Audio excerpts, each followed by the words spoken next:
Well, as we discussed earlier, a potential minerals deal between the U.S. and Ukraine is still on the table. In her New York Times opinion piece, our next guest says Trump is taking a page out of China's foreign policy playbook as we enter, quote, a new era of minerals diplomacy.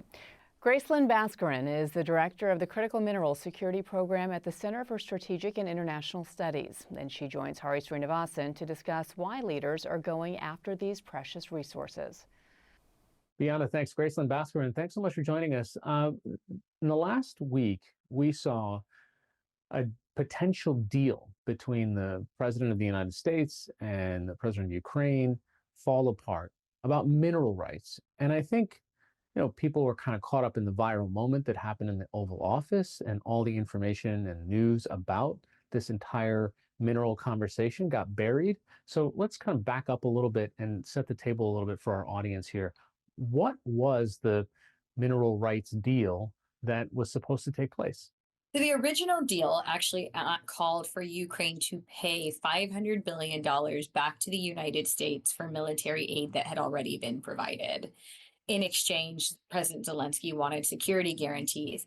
However, the U.S. never actually spent $500 billion on aid in Ukraine. We know the figure to be closer to about $138 billion.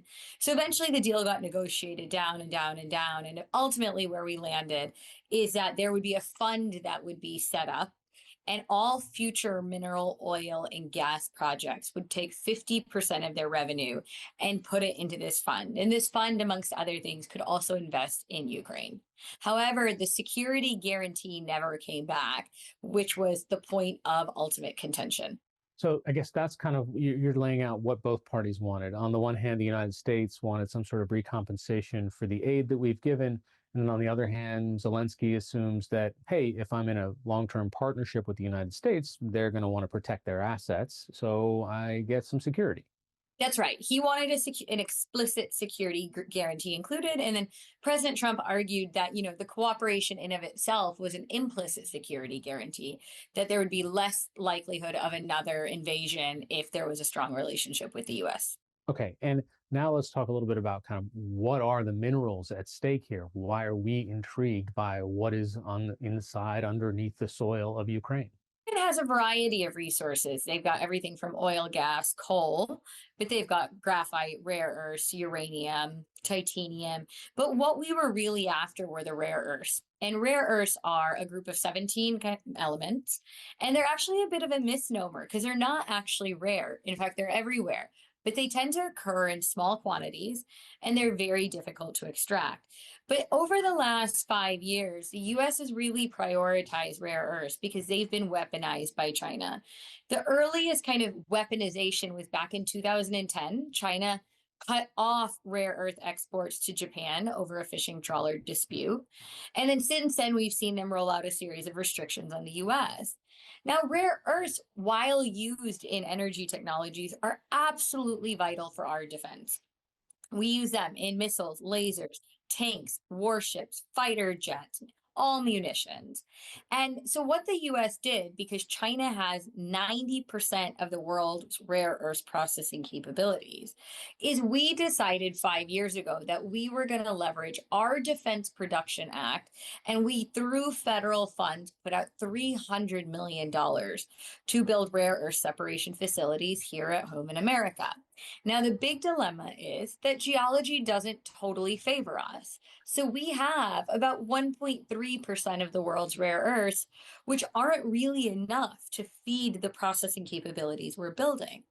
So even under President Biden, the Development Finance Corporation was already starting financing for a rare earth project in Brazil, Serra Verde.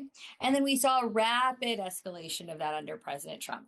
We saw him talk about rare earths from Greenland, rare earths from Ukraine. So he's basically developing a strategy in a way to source rare earths from other parts of the world to bring them home, process at home, and manufacture those defense technologies. How much of the area in Ukraine that might have some of these minerals is now under Russian controlled territory versus Ukrainian? Yeah, Donbas region certainly is extremely resource rich. We have graphite there, we have rare earths there. There is a lot of coal in Donbas, but rare earths actually from the very preliminary, decades old mapping do exist in other parts of the country. One thing that's been quite noticeable, is that there has been a lack of private sector voice in advocating for this agreement. And part of it is the private sector doesn't know if they want to go there. You have multiple challenges. So the first one is the mapping. The second is mining is incredibly energy intensive. Globally, it uses 16% of the world's electricity. And a lot of that energy infrastructure has been damaged in the war. And the third thing is the looming risk that sits across the border. And this is where we've disagreed and the negotiations kind of blew up. Is, again, Zelensky's like, well, I want an explicit security guarantee. The private sector would also like an explicit security guarantee because, from the time I start looking at an asset, it's 18 years on average globally just to build the mine. And then it's that mine can run for another 30 to 80 years. So you're really looking at close to 100 years. And companies and President Zelensky are going, well, I'm not really sure if I'm willing to make that long-term bet. A mine can cost 500 million to $1 billion. What if Putin decides to kind of expand occupied land because he's not letting go of it? What you're pointing out is there's sort of an interesting redrawing of alliances based on these minerals and how hard they're going to be to get, and especially how important and hungry we are for them right now. So, I mean, it seems like foreign policy is now potentially being driven by our access to these resources. And we've been in that boat before. 30 or 50 years ago, it might have been a different set of minerals. Absolutely. And it's also, we've done it with oil for a long time. Yeah. But even if you look, I would say the reason China has built this huge comparative advantage is they've linked up their foreign policy in Africa, Latin America, Asia to their domestic industrial strategy. People don't realize, they only have about 10% of the world's nickel, cobalt, lithium. But what they've done is they process between 40 and 90% because they have strategically sourced from around the world and then they bring them back home for processing, and they've established complete dominance. So Trump, in a way, is trying to take a page out of this playbook to say, let me source from all these other countries and bring it back home.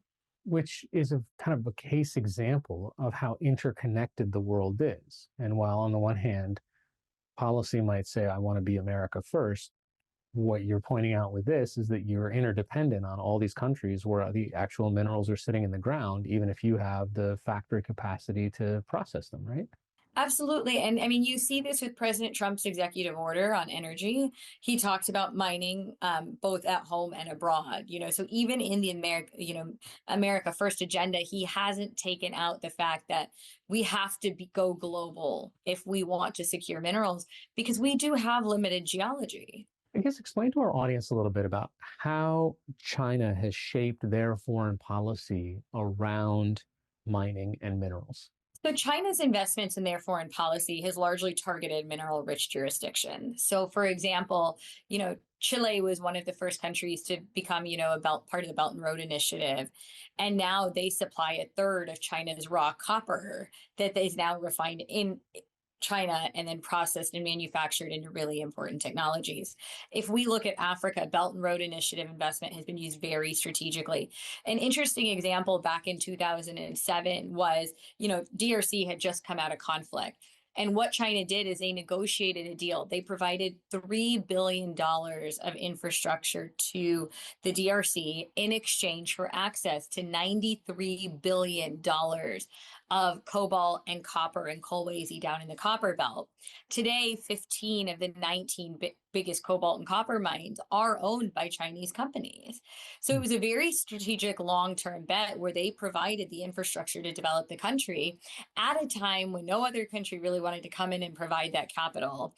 But in exchange, they have secured almost all of their cobalt supply coming from the DRC. Yeah. So how does the U.S. stance towards China right now complicate things? Right now we've been, incredibly strong rhetoric, but also we're threatening tariff upon tariff. Our policy with China is actually driving us in the opposite direction. So a lot of these efforts you've seen with aggressive kind of minerals diplomacy and efforts to build these supply chains is with the sole purpose of reducing reliance on China. You know, living in Washington, I can tell you the easiest way to convince someone of an idea is to explain to them that we are at risk at China, and both the Republicans and the Democrats will move. Minerals are one of the most bipartisan issues in Washington.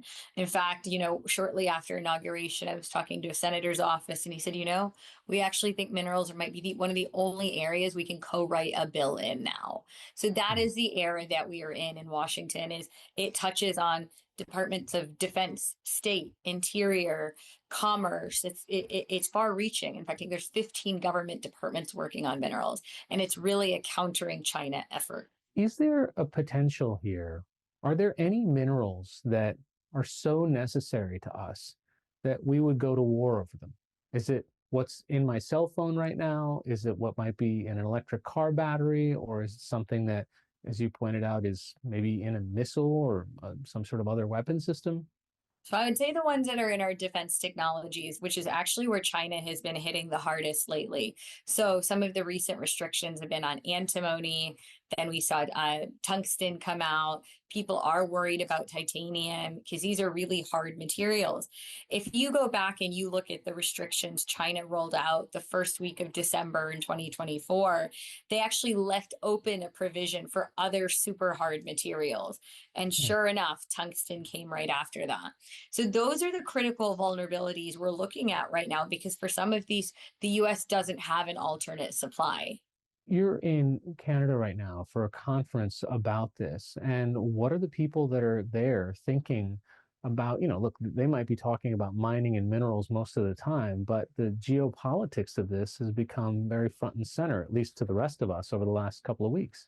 You know, there's a certain amount of frustration. You know, it's like you're willing to go to Ukraine and make a deal with minerals that, you know, we don't really know entirely what's there and commercially attractive, but you're trying to roll out tariffs on Canada, which is a really important ally and is the biggest supplier of nickel, which is vital for defense technologies, automotive manufacturing, huge supplier of uranium, which is how we need our nuclear energy.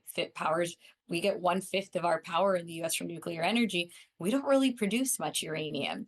So it's interesting is there's this like cognitive dissonance that's existing in the private sector, but even with policymakers worldwide who are in Canada this week for this conference to go, okay, we're willing to go make these deals in places that are really hard and the private sector doesn't want to go.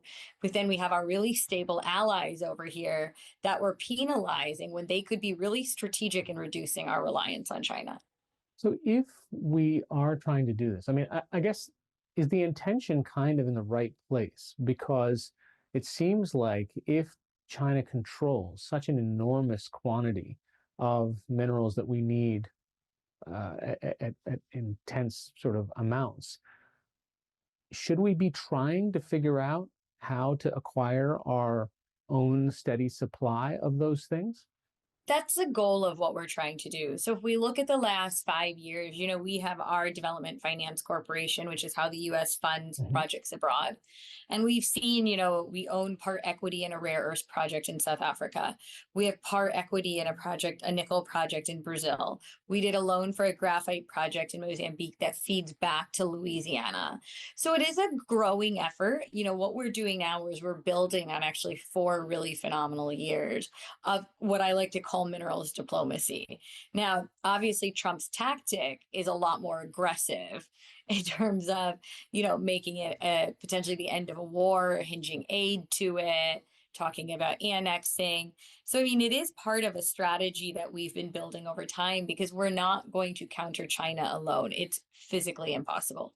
You mentioned an interesting phrase, minerals diplomacy. I mean, what are the unintended consequences when a country gets incredibly rich incredibly fast? Like how do you protect from making sure that that country doesn't get aggressive towards its neighbors or that all of the money ends up going to a dictator that is horrible to their people?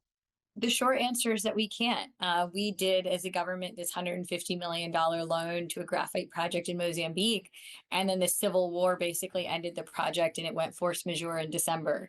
Natural resources have historically driven an enormous amount of conflict globally, right? Anytime you can grab capital out of things very easily, it gives way to tensions and challenges. So we're starting to see that play out. I mean, look, right before this, Zelensky came to the US, President Putin announced that he too was willing to negotiate and try and make a minerals agreement.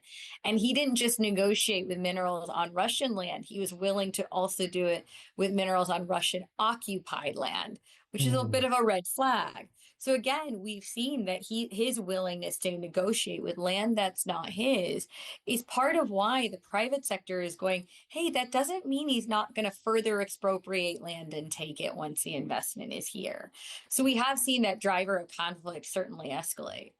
Are we creating sort of the odd incentives, right? I mean, if the price of titanium or whichever mineral just keeps going through the roof, then isn't there an incentive for one country to look over across the border and say, well, he or she has some right there. Let me just send in some tanks and try to secure that area. This is a lot of what's happening with the Democratic Republic of Congo and Rwanda right now, right? In the DRC, President Tshisekedi last week also asked President Trump for a critical minerals agreement in exchange for military support. But for quite a while now, Rwanda under Paul Kagame has been going in and smuggling resources out and then bringing them back into Rwanda. Rwanda is a tiny country. And then they signed a critical minerals agreement with the EU, you know, and the Congo is going, but those are our resources that you're signing an agreement with and smuggling it through, and it's funding conflict. So it does create a lot of perverse incentives. And look, speaking candidly, if the US is to succeed in its minerals diplomacy, it's going to better need to leverage security forces anyway. Ultimately, like, we need to make sure that when we're going in and making investments, that our people and our assets are safe. And when you talk to the private sector in a number of these places, from Mali to the Congo to Ukraine, it's like we can't go in there without a sense of protection because that risk does remain. Director of the Critical Mineral Security Program at the CSIS, Gracelin Baskaran, thanks so much for joining us. Thank you for having me.